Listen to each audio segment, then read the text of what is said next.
তো ফ্রেন্ডস, আপনারা কেমন আছেন? অবশ্যই ভালো আছেন। আমার সাথে থাকলে অবশ্যই ভালো থাকবেন এবং আগামীতে আরও ভালো থাকার ব্যবস্থা করব। এটা পেটে ভাতে না, এটা শারীরিকভাবে, মানসিকভাবে।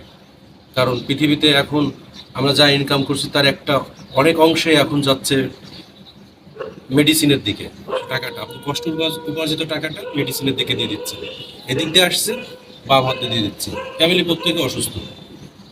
তো যাই হোক, এটা থাকবে না যতক্ষণ আপনি আমাকে ফলো করবেন। আমি আপনাদের জন্য করে যাচ্ছি এগুলো। আমি চাই সমস্ত বাঙালি এগুলো প্র্যাকটিস করুক।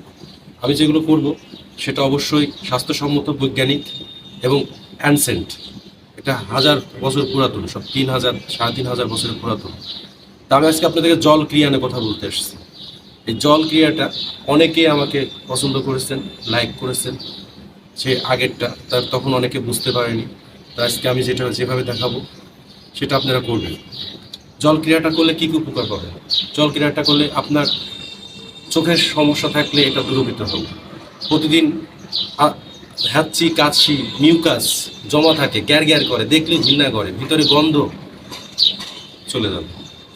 শুধু তাই নয়, আপনার ভিতরে আপনি যদি আস্থামা হয়, যেটা বলে হাঁপানি, এটা সঠিকভাবে করেন, কোনো ডাক্তারের কাছে যাওয়া লাগে। শুধু এটা না, আরও আপনার ভিতরে ফুসফুস, এক কথা নাকের ভিতরে আমাদের যে কত সমস্যা থাকে এখানে জমা থাকে। আপনি সাধারণত একটা ঘর পরিষ্কার যদি 2 বেলা না করেন কি অবস্থা হয় আপনি নিজেই জানেন। সেখানে আমার দেহে আমরা বাইরে কত পরিষ্কার করছি, কিন্তু ভিতরে জমা হচ্ছে মিউকাস, ব্যাকটেরিয়া, অ্যালার্জি, একেবারে গায়েব। অ্যালার্জিটা যদি সঠিকভাবে করতে পারেন অ্যালার্জি থাকবে না। অনেকে আবার নাকে বাঁকা, হাড় বাঁকা হয়। এই গরম পানির ট্রিটমেন্টটা যদি করতে পারে সঠিকভাবে, সাথে 2-3টা নিম পাতা দিয়ে ফুটিয়ে এবং ওটা ঠান্ডা করে, পানিটা ঠান্ডা করে তার মধ্যে লবণ দিয়ে যদি করতে পারে, তার ওই হাড় ব্যথাও সোজা হয়ে যাবে। ডাক্তার অপারেশন করবে, তারপর আফটার অপারেশন কী হবে? সারা জীবন নজেল ইউজ করতে হবে আপনাকে, মেডিসিন থেকে বেরোতে পারবেন না। কিন্তু এটা জিরো কস্ট, শুধু একটু কষ্ট। একটা কেতলি নেবেন ঘরে থাকলে, না হলে মার্কেট থেকে অনলাইনে ভালো ভালো পাওয়া যায় এগুলা। একটা কালেকশন করলেন, কিছু হালকা গরম পানি, যেটা আপনার নাকে যাবে। অবশ্যই নাসার অন্তর যাতে পুড়ে না যায় সেই কাজ করা যাবে না। যেটা আপনি আঙুলি দিয়ে দেখবেন সহ্য হচ্ছে, কুসুম পানি সাথে লবণ, দেন স্টার্ট। ওকে, চলেন কীভাবে করতে দেখি।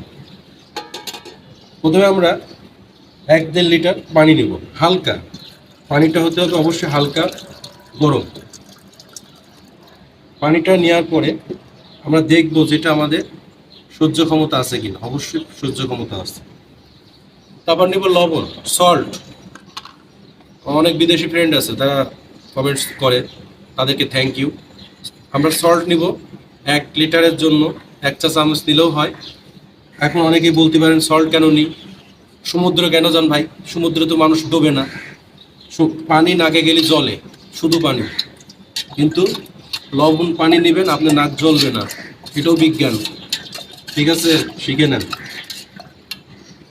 হালকা একটু লবণ পানি দিব, আপনার ইচ্ছা মতো আপনি নিয়েন, কোনো সমস্যা নাই। লবণ দিলে কি হয়? পরিষ্কার হয়। ঘরে দেখবেন বাসনপত্র কাছে লবণ দিয়ে পরিষ্কার করবেন, দেখবেন ঝকঝকা চকচকা, শরীরটাও তাই।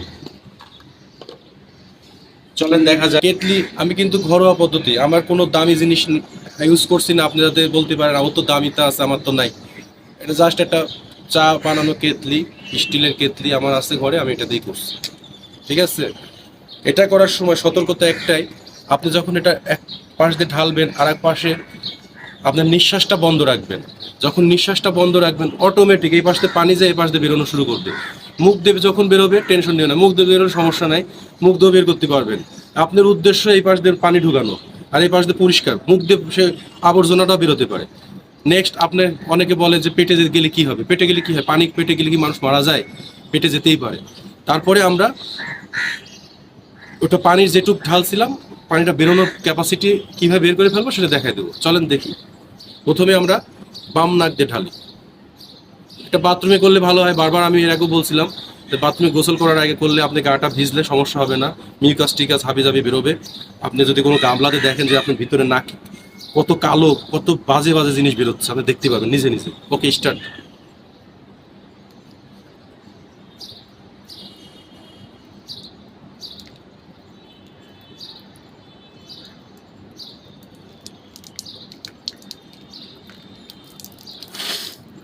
দেখেন এইভাবেই বেরোবে। আমি নিঃশ্বাস বন্ধ রাখছি, অটো বেরোতে আছে, এবং সাথে দেখেন ভিতরে মিউকাস জমা ছিল, ফস করে বেরিয়ে গেল। আপনারও বেরোবে, কারণ আপনার আরও বেশি আছে। নেক্সট এই নাকটা আবার দেখেন।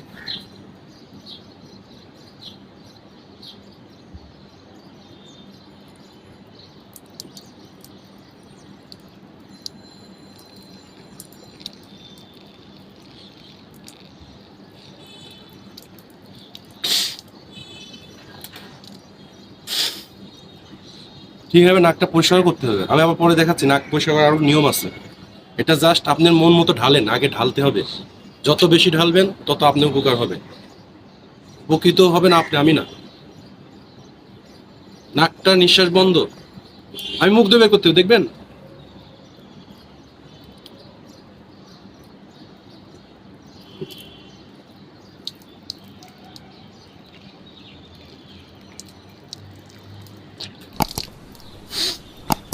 মুখ দিয়ে বের করলেও সমস্যা নাই, যেদিক দিয়ে হোক আপনার ময়লাটা বেরোলেই হলো। এরপর দেখবেন সাউন্ড স্লিপ ঘুম হবে রাত্রে করলে, দুই বেলা করলে তো কোথায় নাই। অ্যালার্জির টাকা, অ্যালার্জির জন্য টাকা ঢালতে ঢালতে শেষ হয়ে গেছেন না, অ্যালার্জি গায়েব হয়ে যাবে। দেখেন আরেকবার।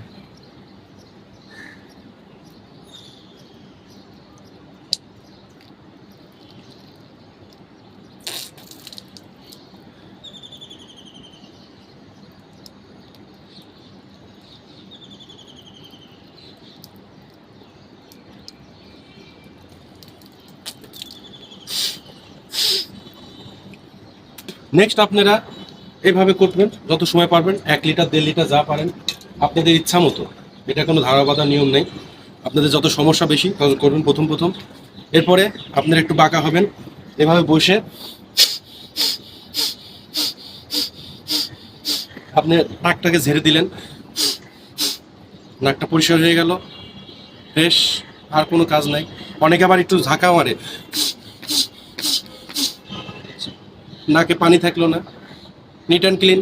ওকে, ঠিক আছে গাইজ, আমার এটা দেখে যদি ভালো লাগে অবশ্যই আমাকে শেয়ার দিবেন, লাইক করবেন, এবং অবশ্যই অবশ্যই সাবস্ক্রাইব করুন, এবং পাশের লোকটা জানাবেন দয়া করে, কারণ সে তো আমার ভিডিও দেখতে পাচ্ছে না, হয়তো আপনি দেখতে পাচ্ছেন, তারও অনেক সমস্যা আছে, তাকে একটু জানান যে তুমি এইভাবে এইভাবে করো, তুমি এইগুলো সমস্যা থেকে মুক্তি পাবা।